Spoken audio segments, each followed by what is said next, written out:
They who think of deceiving the public are easily deceived themselves. Frederick the Great. In his book, Anti-Machiavel, King Frederick II of Prussia argued that we do great injustice when we suppose that dishonesty rules the world. Dishonesty is not a workable system.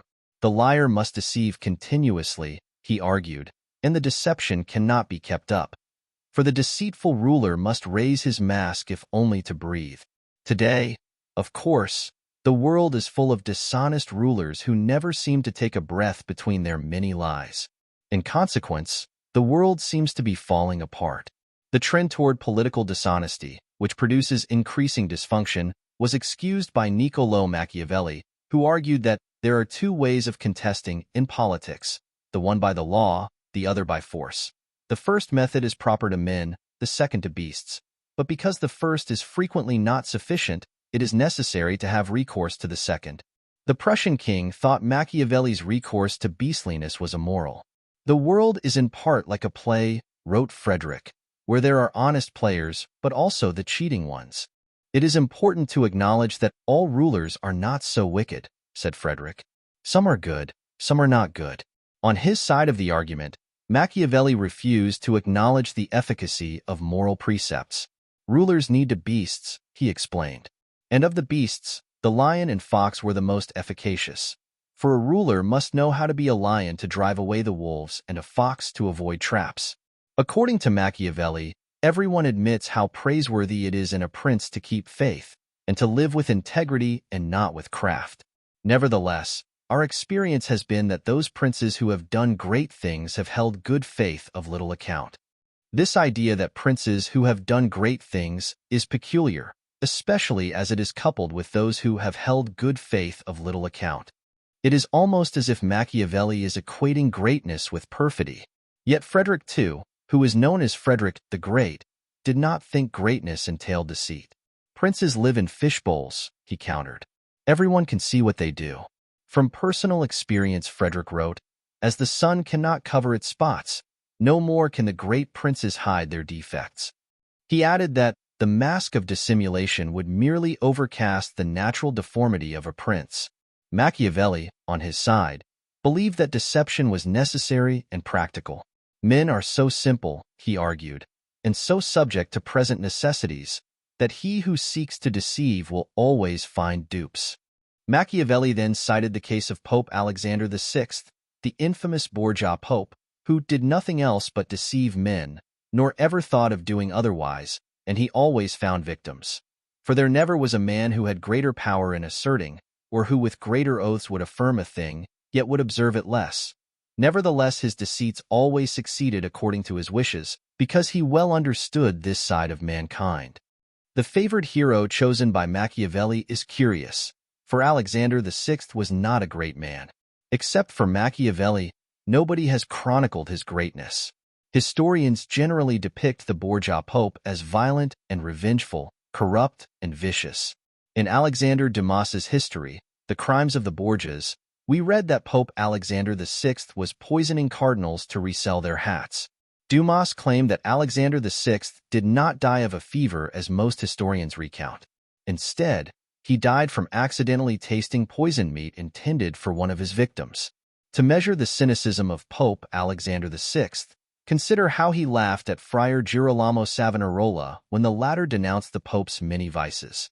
We may wonder if it was Alexander's agents who urged the people of Florence to put Savonarola to death in May 1498. Machiavelli, a Florentine, took a lesson from this. The honesty of the good priest was no match for the dishonesty of the bad priest. For good men have no place in politics, since they are too naive, trusting in the ultimate triumph of goodness. For Machiavelli, good men have no chance because bad men have beastly advantages, cunning and violence. One gets the feeling, on reading Machiavelli, that the man who changes into a beast can change himself back into a man. This ability to regain one's status as a human being, after dehumanizing and degrading oneself with treachery and murder, is oddly optimistic. The Prussian king believed that princes, more than others, were held to a higher standard. They had to be exemplars of propriety. At the same time, Frederick wrote, a prince should learn how to spot cheating without becoming a cheat. It is quite simply false that the world is made up only of the amoral, Frederick argued.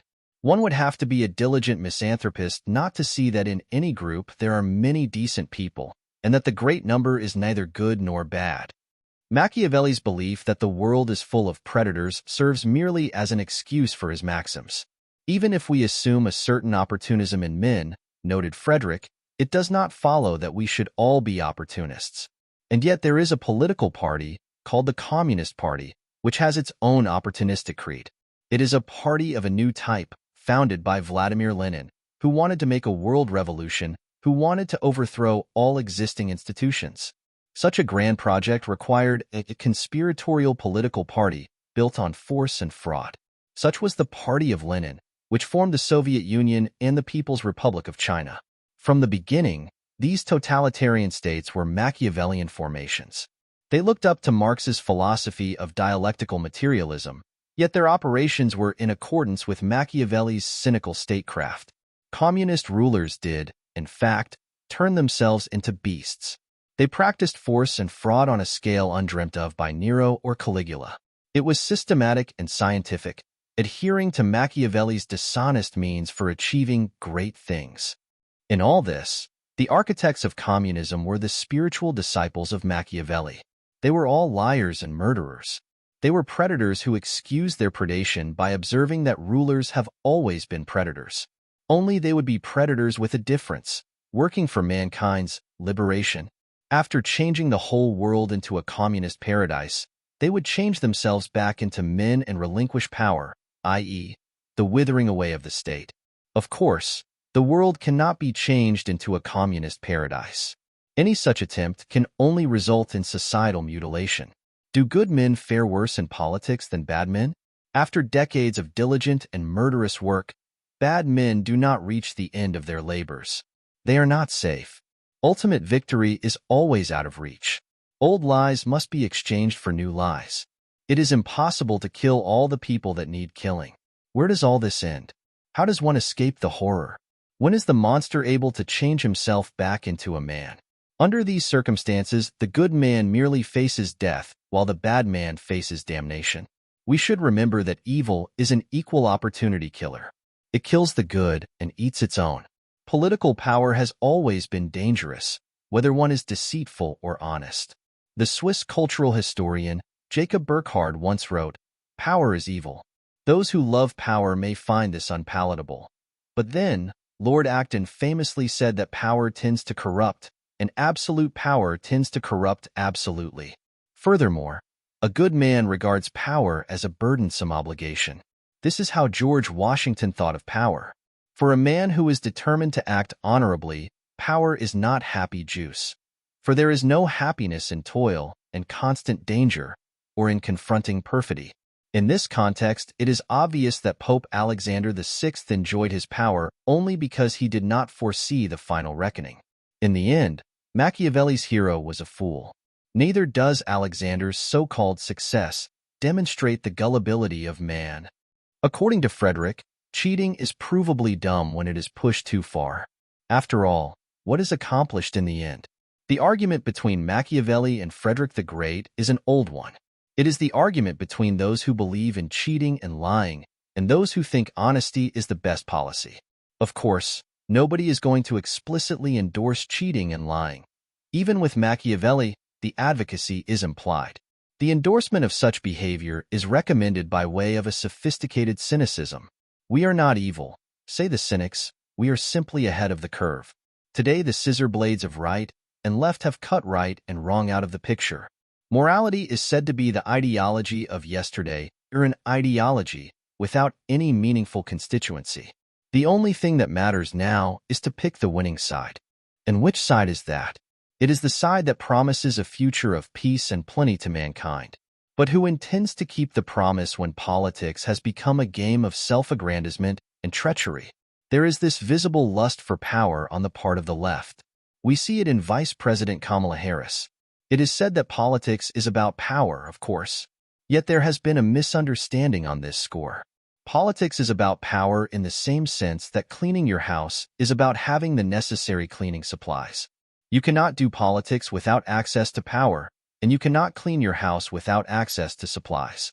But power is not to be abused, any more than we should snort Comet or drink toilet bowl cleaner. Putting our house in order politically and literally means good hygiene, not shooting up with Windex. Power must be treated with respect, just as lemon pledge should be used on wood furniture and not as a cocktail mixer. Here the question of ends and means comes into focus.